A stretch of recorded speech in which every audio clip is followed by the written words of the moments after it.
बघा, आपल्याला मास्तर शाळेत नेहमी शिकवायचे, सांगायचे की आळस हा माणसाचा शत्रू आहे. पण अजूनपर्यंत ते आपल्या लक्षात आलं नाही.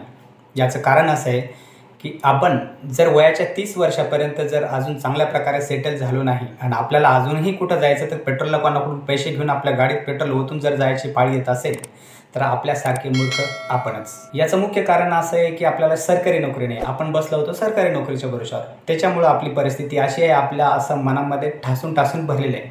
पण सध्या बब्या जेही काम करतो, मग तो शेती काम करत असेल, गवंडी काम करत, आता शेती कामाबरोबर आपण बरेच जोडधंदे करू शकतो. कुक्कुटपालन करू शकतो, त्याच्यानंतर मिरच्याचं उत्पादन आपण घेऊ शकतो, दूध व्यवसाय करू शकतो, शेळीपालन करू शकतो, असंख्य व्यवसाय. पण आपण विचार करत नाही. आपले साधू संत सांगून गेले की निंदकाचे घर असावे शेजारी.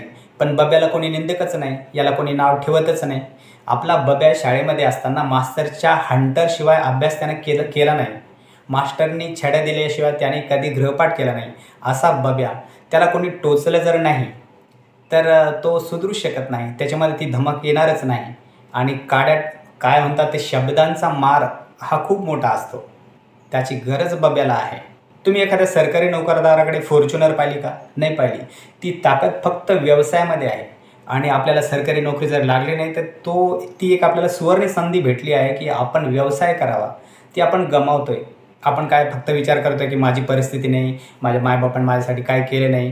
हे विचार जर आपले असेल तर आपण कधीच पुढे जाऊ शकत नाही. आपली प्रगती नेहमी झिरोच राहणार आहे. आपण आजही तर जसे आहे तसे 25 वर्षानंतर 60 वर्षाचे ज्यावेळेस होसाल तेव्हा पण आपला बब्या तसाच राहील. त्यासाठी आपण ज्याही परिस्थितीमध्ये आहात, ज्याही सिच्युएशनमध्ये आहात, ती बदलण्याची जर आपण तयारी ठेवली, तसा विचार केला की आपल्याला कोणत्या गोष्टी केल्यामुळे आपण जास्त 4 पैसे कमवू शकू, हा विचार जर आपण केला तर आपली प्रगती नक्कीच होऊ शकतो. आपले भारतीय लोक काय असतात, विचार करत नाही नेमकं काय करायला पाहिजे. याने जे केलं तेच आपण करण्याचा प्रयत्न करतो. आता 10वी 12वी झाल्याच्या नंतर विद्यार्थी काय करतात, मित्र काय घेतो, कशाला ॲडमिशन घेतो, डी फार्मसीला घेतो, काही इंजिनिअरिंगला घेतो, त्याप्रमाणेच आपण घेण्याचा प्रयत्न करतो. पण आपण असा विचार कधी करत नाही. आपला बब्या नेहमी असं कधी त्याचे विचारच नसतात की मी याने हे घेतलं तर मी वेगळं काहीतरी करतो. आपण समाजाच्या मागं आणि समाजाच्या बरोबर चालण्याचा प्रयत्न करतो. पण समाजाच्या विरोधात जो चालतो, विपरीत दिशेने जो चालतो, तो नेहमी यशस्वी होतो. चला, आजचा विषय एवढाच होता. चला, असेच मनोरंजक आणि आपल्याला ठासून हाणणारे व्हिडिओ पाहण्यासाठी आपल्या चॅनलला नक्की सबस्क्राईब करा.